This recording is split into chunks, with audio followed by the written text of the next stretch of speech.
Êxodo capítulo 12.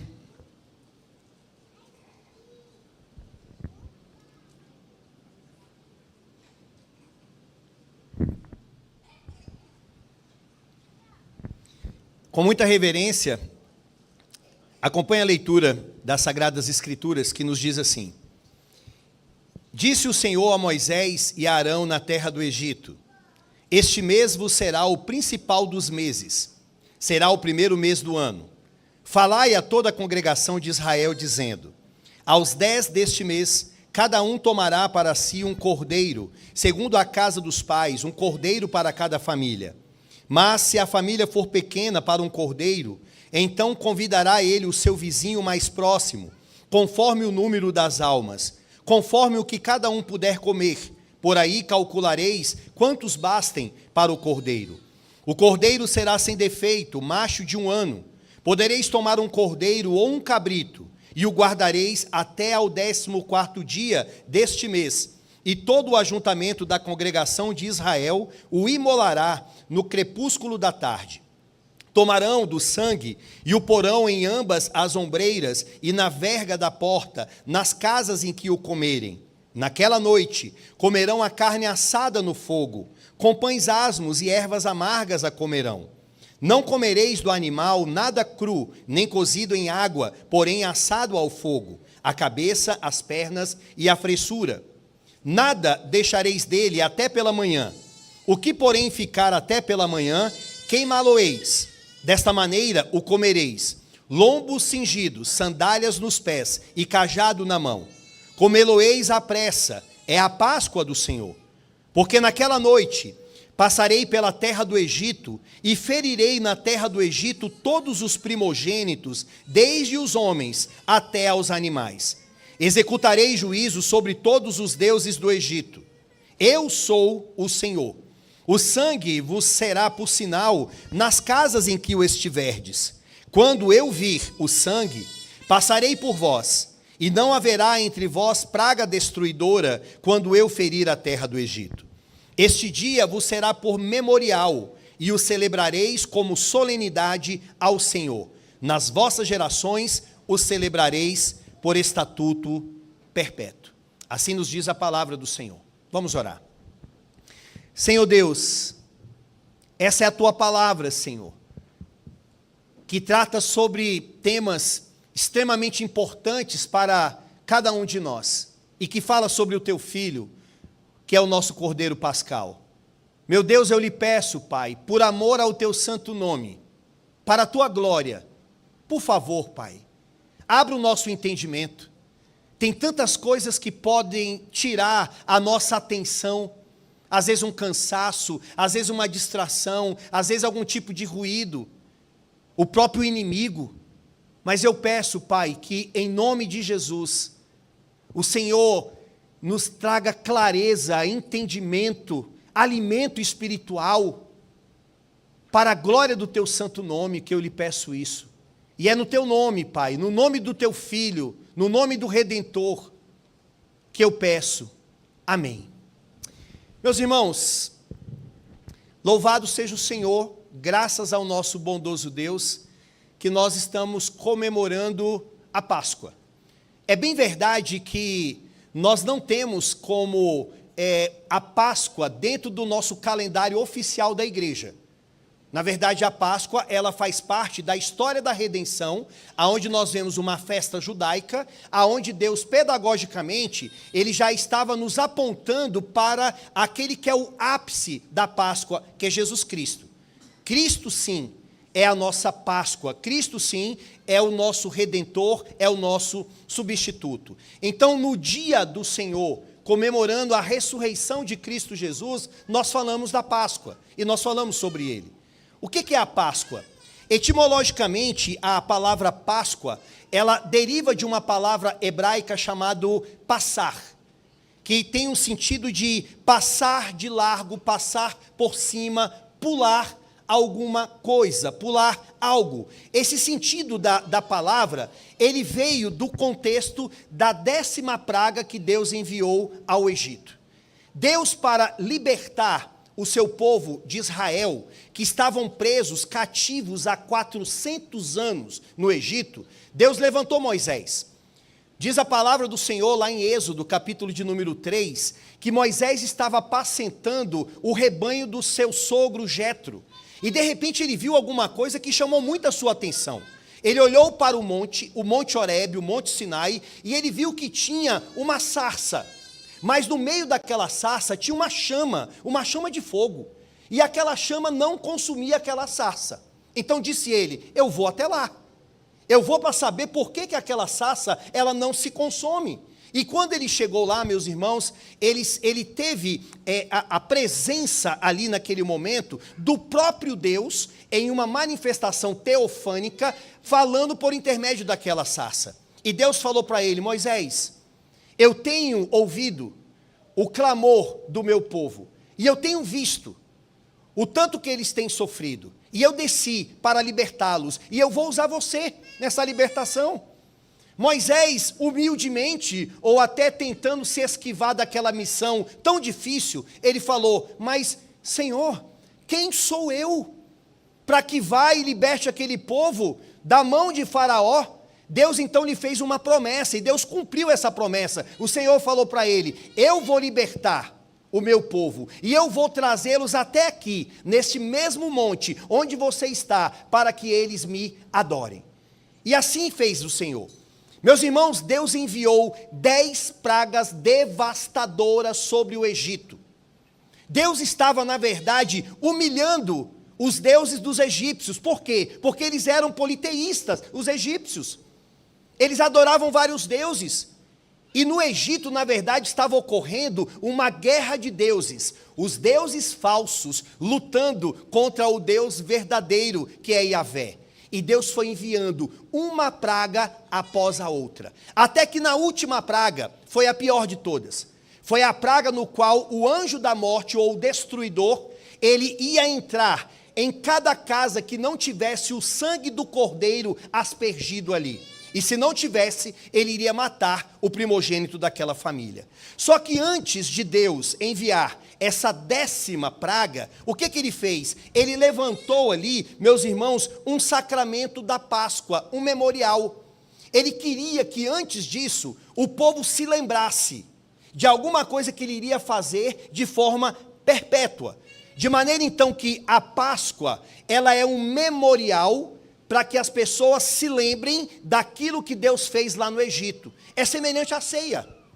Hoje pela manhã nós ceiamos aqui na congregação. E nós vimos que a ceia também tem um aspecto de memória, um aspecto histórico. Nós nos lembramos que há 2000 anos atrás Jesus Cristo morreu naquela cruz por nós, que o sangue dele nos purificou de todo o nosso pecado, e assim era a Páscoa. Olhem para o versículo de número 26, capítulo 12, versículo 26, que o texto bíblico deixa muito claro esse aspecto memorial da Páscoa. O texto diz assim, quando vossos filhos vos perguntarem, que rito é este? Respondereis, é o sacrifício da Páscoa ao Senhor, que passou por cima das casas dos filhos de Israel no Egito, quando feriu os egípcios e livrou as nossas casas. Então o povo se inclinou e adorou. Então vejam que havia esse aspecto de lembrança. Pedagogicamente eles deveriam, em família, sempre estar se lembrando, Deus nos livrou de tal situação. Mas nessa última praga, Deus foi muito claro, o que eles tinham que fazer? Eles tinham que matar um cordeiro sem defeito, um cordeiro macho, deveriam pegar aquele animal, guardar aquele animal, e depois, no 14º dia, no crepúsculo da tarde, deveriam sacrificar aquele animal. Pegariam o sangue dele e iriam aspergir, jogar o sangue na porta, jogar o sangue em toda a casa onde eles estavam. Por quê? No meio da noite, o anjo da morte, ou o destruidor, ele passaria. E a casa que não tivesse aquela marca de sangue, ele entraria dentro e mataria o filho primogênito daquela casa. E se tivesse o sangue, ele pularia, ele passaria por aquela casa. Daí vem o entendimento de Páscoa. Páscoa significa pular. pular uma casa aonde tinha aquela marca do sangue. O que Deus estava mostrando com isso, meus amados irmãos? 3 coisas. Primeiramente, Deus estava mostrando o seu poder em relação aos deuses dos egípcios. Estava mostrando, eles não existem, eles não podem fazer nada.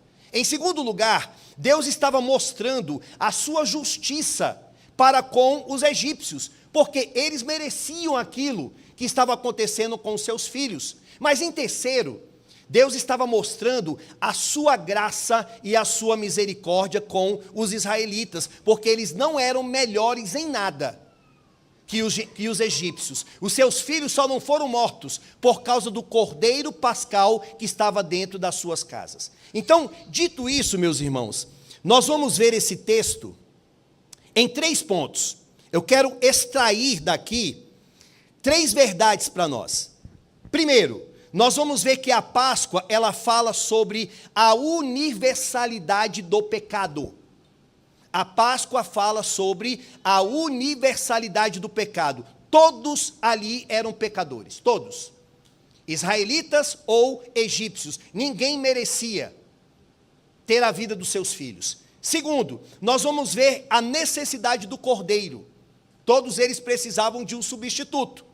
E terceiro, nós vamos ver a expiação pelo sangue. Então fica fácil de você guardar a universalidade do pecado, a necessidade do cordeiro e a expiação pelo sangue. Então, em primeiro lugar, a Páscoa fala sobre a universalidade do pecado. É isso que ela mostra. Falar sobre Páscoa não é falar sobre pessoas boazinhas.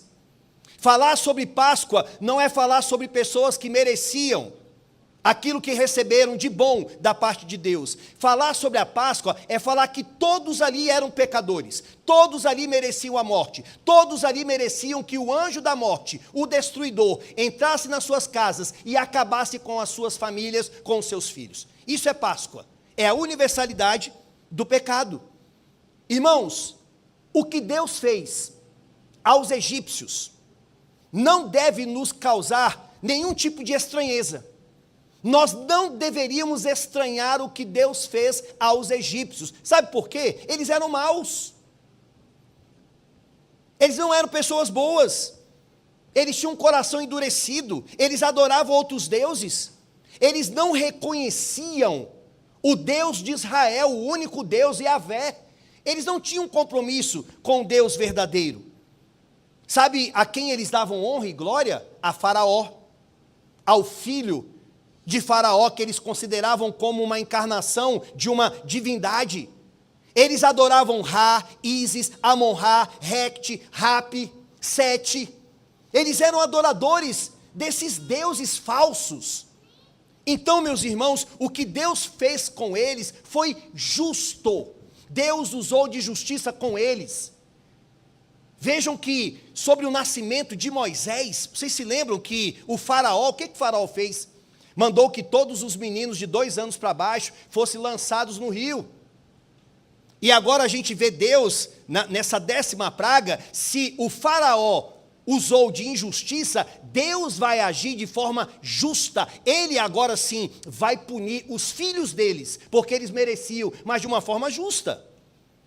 Então não venham me falar que é surpreendente o que Deus fez com eles, eles mereciam. O surpreendente é o que Deus deixou de fazer com os israelitas. Isso é surpreendente.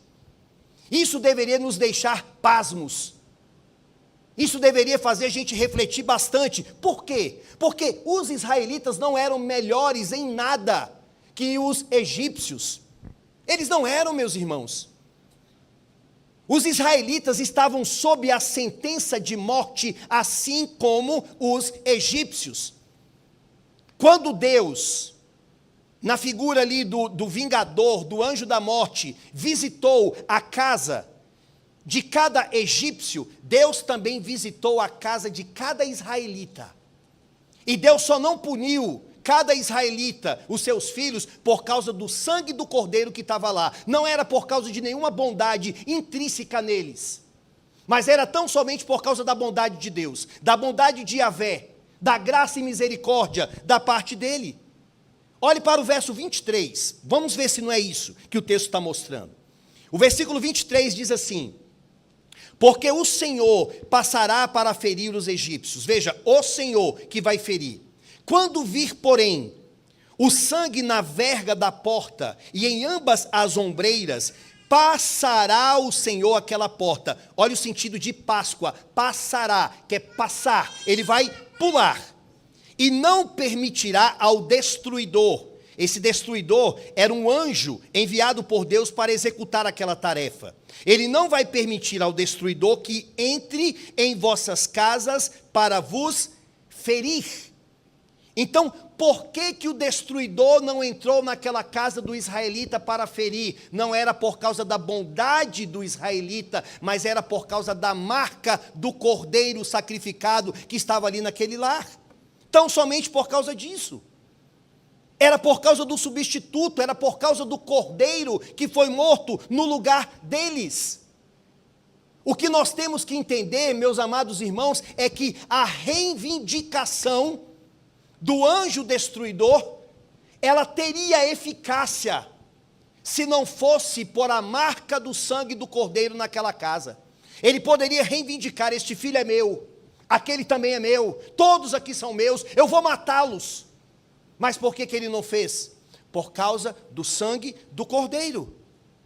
Sabe o que eu fico pensando, meus amados irmãos? Em 9 pragas, Deus o tempo todo ele fez a diferenciação entre os animais dos israelitas e dos egípcios, a vida dos israelitas e dos egípcios. Ele foi fazendo diferença entre um e outro. E aí pode ser que na soberba da nossa humanidade, que em algum momento um israelita virasse para o outro e falasse bem assim: sabe por quê que essas coisas não aconteceram com os nossos filhos? Porque nós somos melhores do que eles. Porque nós fazemos coisas melhores e atraímos a bondade de Deus, o favor de Deus. É por isso que Deus não tem agido assim com os nossos filhos. Que mentira, meus irmãos. Israel nunca foi bonzinho.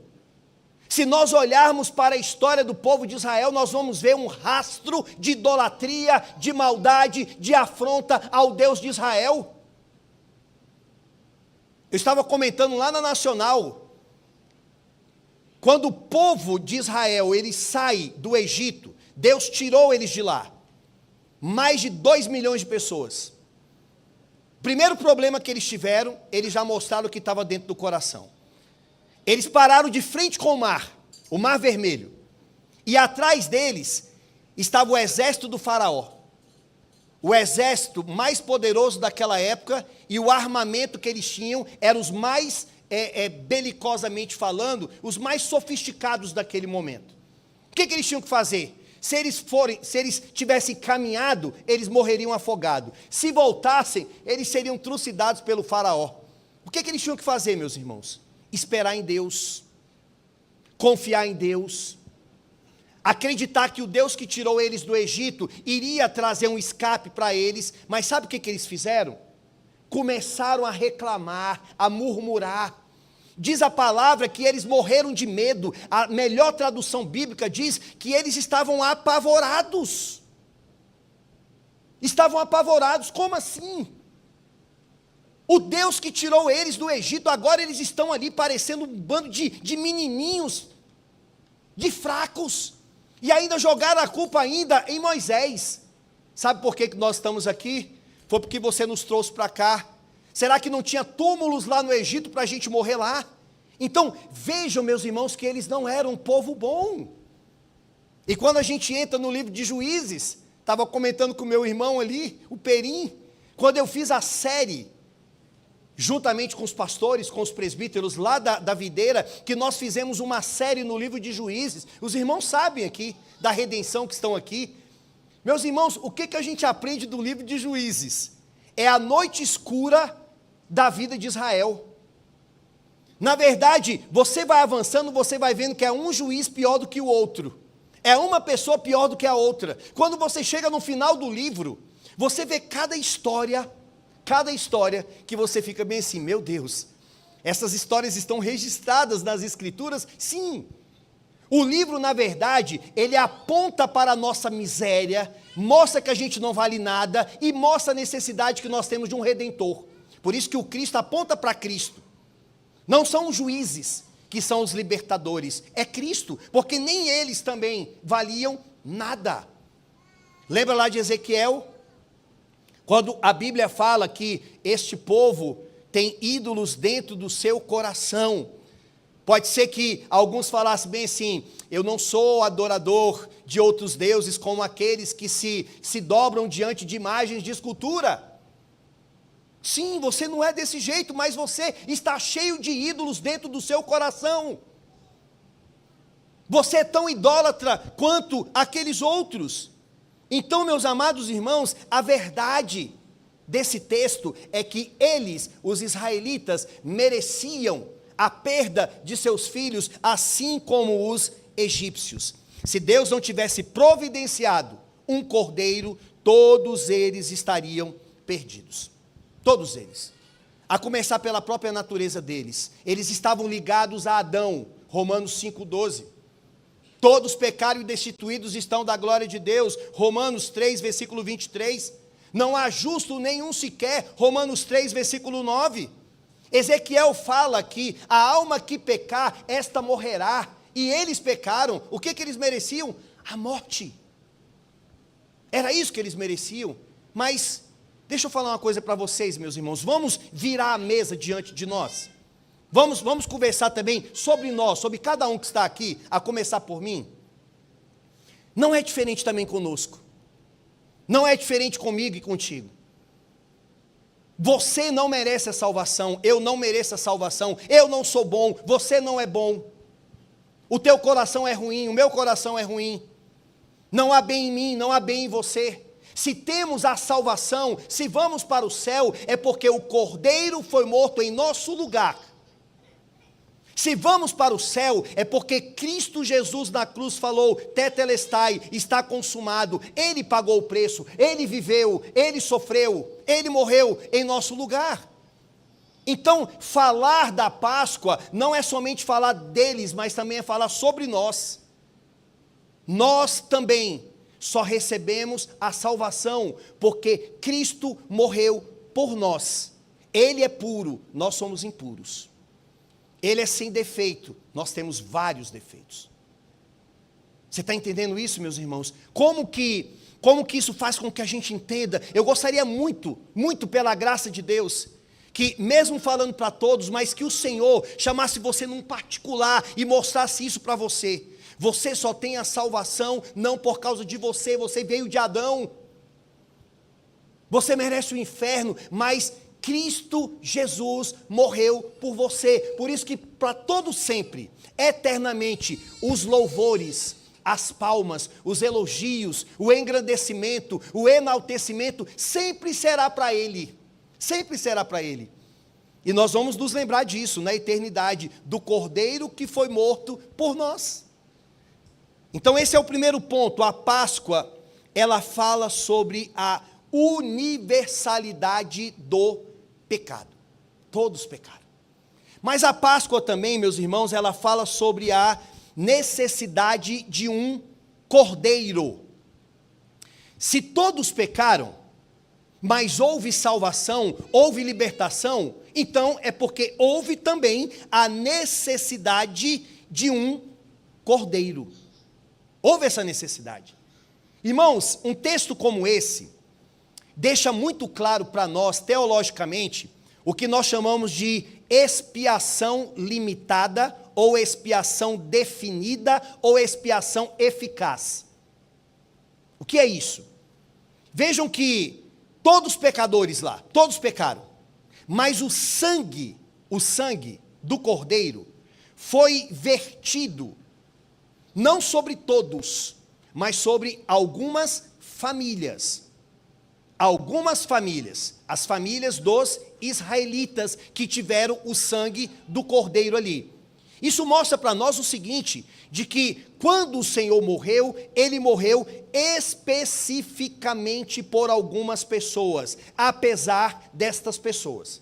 Mas o sangue foi vertido por elas, e não por todo mundo. Deus poderia, salvar todo mundo. Poderia. Ele é Deus, ele tem poder para isso. Mas ele também poderia não salvar ninguém. Ele poderia ter feito isso. Eu não vou salvar ninguém, eu vou fazer como um dilúvio, vou mandar o dilúvio, vou acabar com todo mundo. Ou vou fazer uma outra raça. Mas o que ele faz biblicamente? Ele usa de justiça punitiva com alguns, porque merece, puniu, e ele usa de graça, misericórdia com outros que não merecem. Há um lembrete, preste atenção, há um lembrete para nós. Pela graça sois salvos, mediante a fé, e isso não vem de vós, é um dom de Deus, para que ninguém se glorie. Nunca, nunca fique com o nariz empinado, achando que é melhor de que um ímpio, achando que é melhor com aquele familiar que não está na igreja, porque você só está por graça e misericórdia. Tão somente por isso. Irmãos, pense bem. Neste mundo com bilhões de pessoas, com milhares de religiões, você está aqui neste momento ouvindo o puro evangelho. Mas você poderia estar lá na bagaceira do mundo, na prostituição do mundo, na vaidade do seu coração. Mas Deus te trouxe aqui, por pura graça e misericórdia, para você ouvir o verdadeiro evangelho das Sagradas Escrituras. Olhe para o versículo 3, vejam que a partir do versículo 3, Moisés, ele vai mostrar como que o cordeiro que foi morto deveria ser. Ele diz assim: falai a toda a congregação de Israel, dizendo, aos 10 deste mês, cada um tomará para si um cordeiro, segundo a casa dos pais, um cordeiro para cada família. Se a família for pequena para um cordeiro, então convidará ele o seu vizinho mais próximo, conforme o número das almas, conforme o que cada um puder comer. Por aí calculareis quantos bastem para o cordeiro. Então, cada família deveria tomar para si um cordeiro. A Páscoa, ela não poderia ser feita individualizada. Não era você sozinho matar um cordeiro e você sozinho celebrar a Páscoa. Tinha que ser de forma corporativa. Isso já era um prenúncio da própria ceia. Veja que quando nós ceiamos, a gente não ceia sozinho. Em casa, eu vou acordar, não vou para o culto hoje. Eu vou pegar um pão. Tem um pão aí, Luciane? Tem? Tem um vinho? Vamos fazer uma ceia? Bora. Não é assim. É dentro do corpo. É a igreja reunida. É dentro de um culto público. Ou seja, a Páscoa já aponta para essa realidade. Agora, vejam como que o cordeiro tinha que ser. Versículo 5. O cordeiro será sem defeito, macho de 1 ano. Podereis tomar um cordeiro ou um cabrito. Lá em Levítico, capítulo 22, versículo 21 e 22, diz que o cordeiro ou o animal, ele não poderia ser cego, aleijado, mutilado, ulceroso, sarnoso, cheio de impingens. Ele não poderia ser doente. Por quê? Como que um doente, como que um que tem defeito, vai morrer no lugar de outro também que tem defeito? Como que um cego vai guiar outro cego? Como que um que tem problema vai expiar os pecados de outro que tem? Eu não posso fazer isso por você porque eu sou um pecador. Por isso que Deus já estava mostrando, olha, o cordeiro tem que ser perfeito, tem que ser puro. Agora, olhe para o verso 6, que diz que esse cordeiro deveria ser sacrificado. E o guardareis, no caso, Êxodo 12, 6, e o guardareis até o 14º dia deste mês, e todo o ajuntamento da congregação de Israel o imolará no crepúsculo da tarde. Então eles pegavam um cordeiro puro, guardavam aquele cordeiro lindo e fofinho, e depois, no 14º dia, ele seria imolado, sacrificado, seria morto.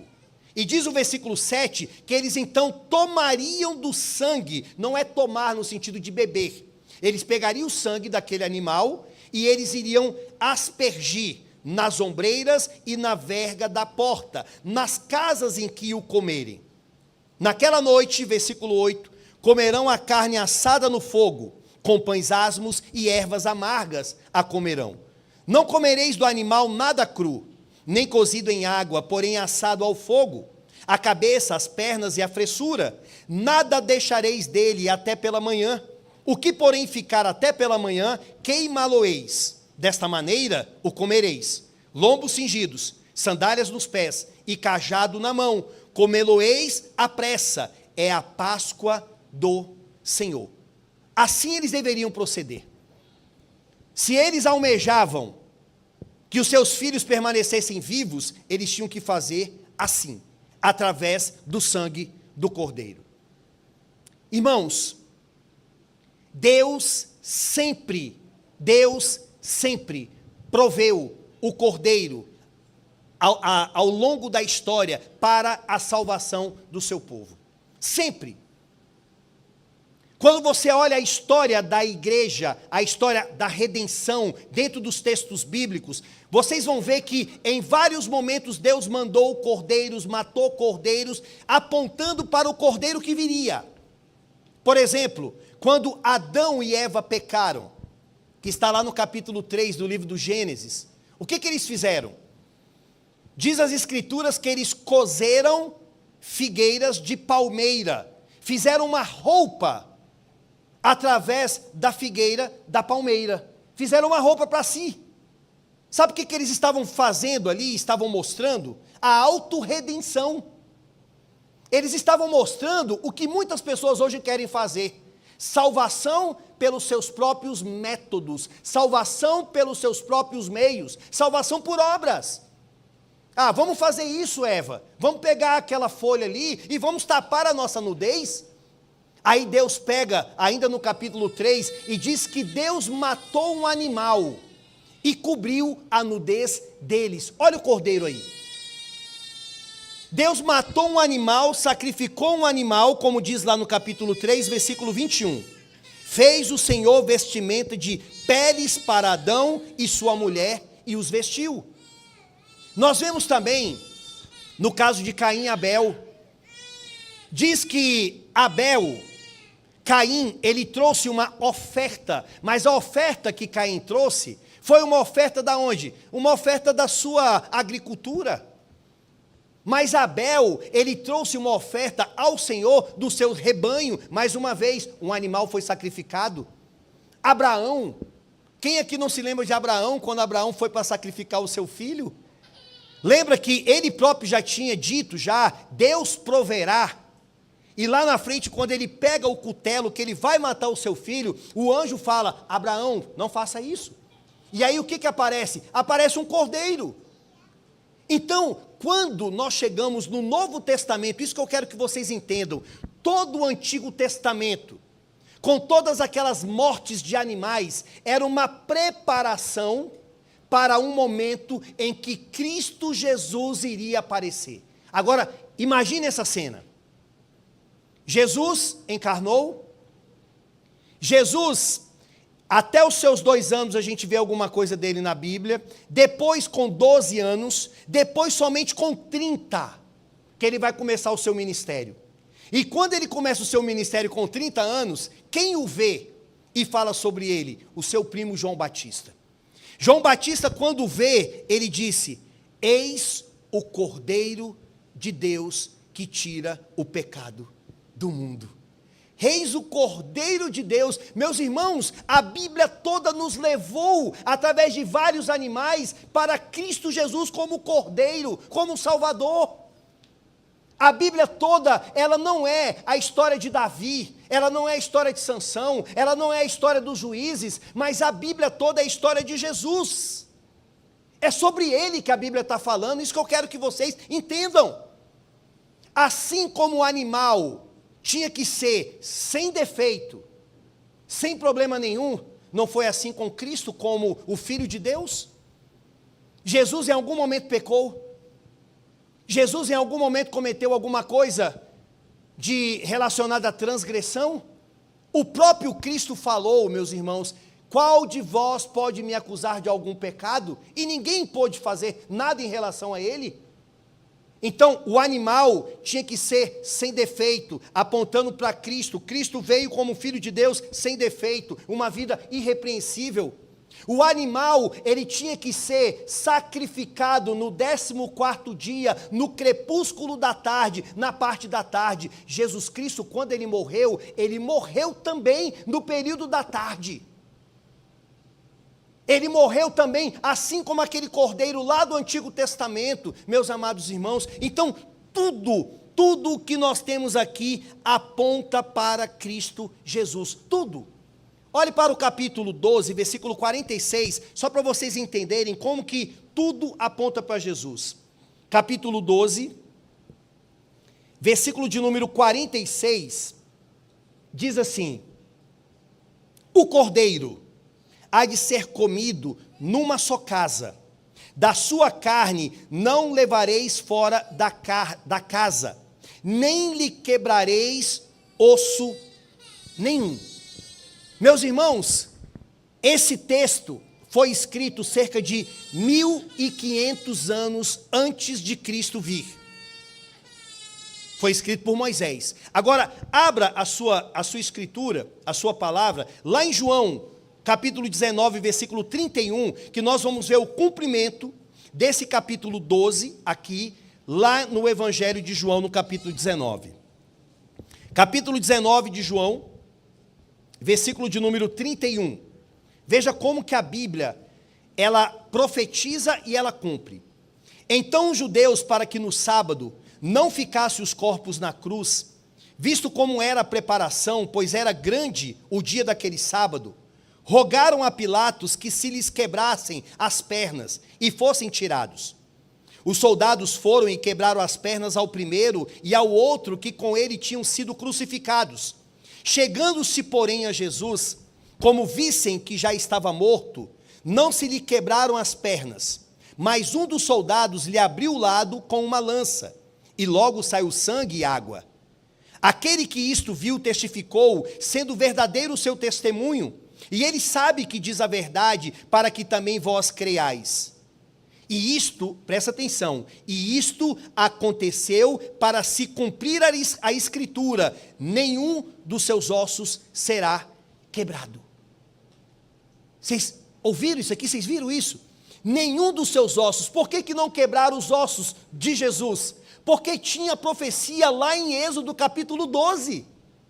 Então, a Páscoa, ela está falando, é sobre Cristo, meus amados irmãos. É sobre Ele que está apontando. Por isso que nós dizemos que a nossa Páscoa é Jesus Cristo, porque Ele ressuscitou. Agora, em terceiro e em último lugar, primeiro, a Páscoa fala sobre a universalidade do pecado. Segundo, a Páscoa fala sobre a necessidade de um cordeiro. E terceiro, a Páscoa fala sobre a expiação pelo sangue. Sem a expiação pelo sangue, sem o derramamento de sangue, não haveria salvação.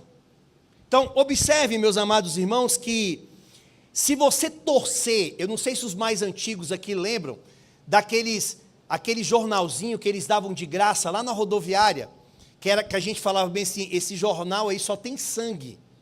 Se você torcer o capítulo 12 do Êxodo, vai pingar sangue.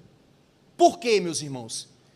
Muitos cordeiros foram mortos, e tinha que se tirar o sangue do cordeiro, e tinha que aspergir o sangue daquele cordeiro nas suas casas. Por exemplo, o versículo 6 diz: e o guardareis até o 14º dia deste mês, e todo o ajuntamento da congregação de Israel o imolará no crepúsculo da tarde, ou seja, vai sacrificar e vai tirar o sangue. O versículo 12 e 13 diz: porque naquela noite passarei pela terra do Egito e ferirei na terra do Egito todos os primogênitos, desde os homens até os animais, executarei juízo sobre todos os deuses do Egito. Eu sou o Senhor. O sangue vos será por sinal nas casas em que estiverdes. Quando eu vir o sangue, passarei por vós, e não haverá entre vós praga destruidora, quando eu ferir a terra do Egito. Então a gente tem sangue aqui para todo lado. E por que o sangue era tão importante? Porque o sangue era um sinal para Deus e era um sinal para aquela casa. Para Deus, para mostrar, eu tenho que pular. E para as pessoas, para eles terem consciência, o anjo só não entrou aqui por causa da misericórdia e bondade do nosso Senhor. Para vocês terem uma ideia, ao longo da história, só lá no livro de Crônicas, 2 Crônicas, diz que o rei Josias celebrou a Páscoa e ele abateu mais de 37 mil ovelhas. Na época de Flávio Josefo, contemporâneo de Jesus, ele fala que Jerusalém cheirava sangue, porque era muita Páscoa sendo celebrada e muitos animais sendo mortos, meus amados irmãos. Só que, sabe onde que eu quero chegar com tudo isso? Para que tanto sangue?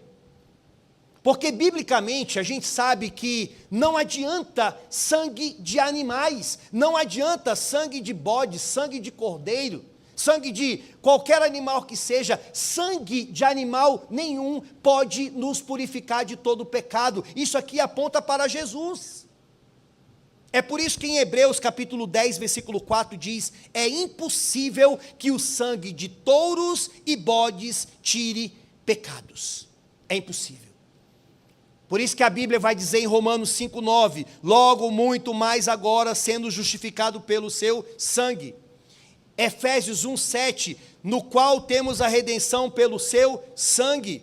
Hebreus capítulo 13, versículo 12, por isso foi que também Jesus, para santificar o seu povo pelo seu próprio sangue.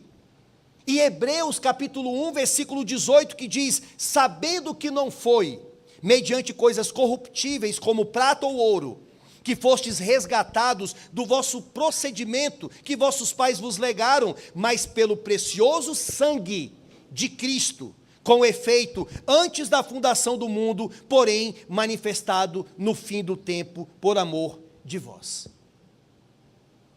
Concluindo, meus irmãos, sem o sangue do Cordeiro, sem o sangue de Cristo Jesus, você não é salvo.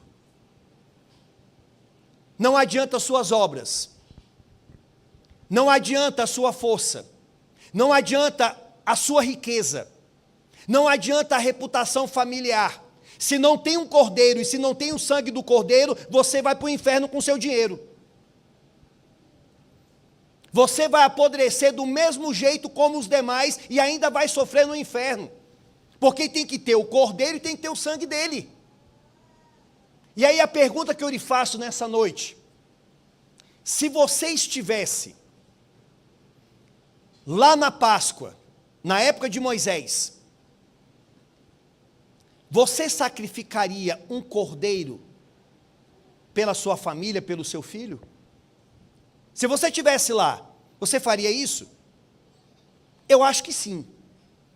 Eu acho que sim. Principalmente através daquelas coisas assim, tão fantásticas e mirabolantes que aconteceram. Você viu tantas coisas, tantas pragas, tantas coisas caindo no Egito, você não é bobo, você ia falar bem assim, é claro que eu vou matar um cordeiro, eu quero que o meu filho morra. E deixa eu te perguntar, e hoje? Por que você não deixou o Cordeiro de Deus ainda entrar na tua casa? Por que você não deixou o Cordeiro de Deus ainda entrar na tua família? Por que você não deixou ainda o sangue de Cristo Jesus ser aspergido sobre o teu filho? Eu digo deixar, não é que dependa de você, que eu sei que depende do Senhor, mas eu sei que a pregação, ela deve mexer com a sua responsabilidade. Eu sei que a pregação, ela deve mexer com o seu arbítrio, ainda que o seu arbítrio vai ser mexido e movido pelo próprio Senhor. Mas a Bíblia diz, se hoje ouvirdes a pregação do Senhor, não endureçais o seu coração. Meu irmão, você já deixou, ou você já aceitou, nem deixou, você já aceitou Cristo como teu Senhor e Salvador? Você pode sair daqui hoje, depois desse culto, falando bem assim, pastor, eu sei que a Páscoa é Cristo, e eu tenho Cristo no meu coração, na minha vida, na minha família. Eu sei que Deus me libertou. E eu sei que eu tenho Cristo Jesus como meu Senhor. É isso que você pensa? Saiba de uma coisa. Nem todos os caminhos levam a Deus, como as pessoas dizem. Nem tudo leva ao Senhor. Só existe um único caminho, único, que é Jesus Cristo. Eu sou o caminho, e a verdade, e a vida, e ninguém vem ao Pai a não ser por mim. Ninguém chega até Deus o Pai se não passar pelo Cordeiro e ser manchado pelo seu sangue. Termino dizendo, quando Deus olha para a cruz, o que ele vê? Ele vê uma cruz cheia de sangue. Sangue que foi vertido por pecadores que não mereciam receber os benefícios de Cristo Jesus. Amém, meus irmãos? A nossa Páscoa é quem? A nossa Páscoa é quem? Jesus.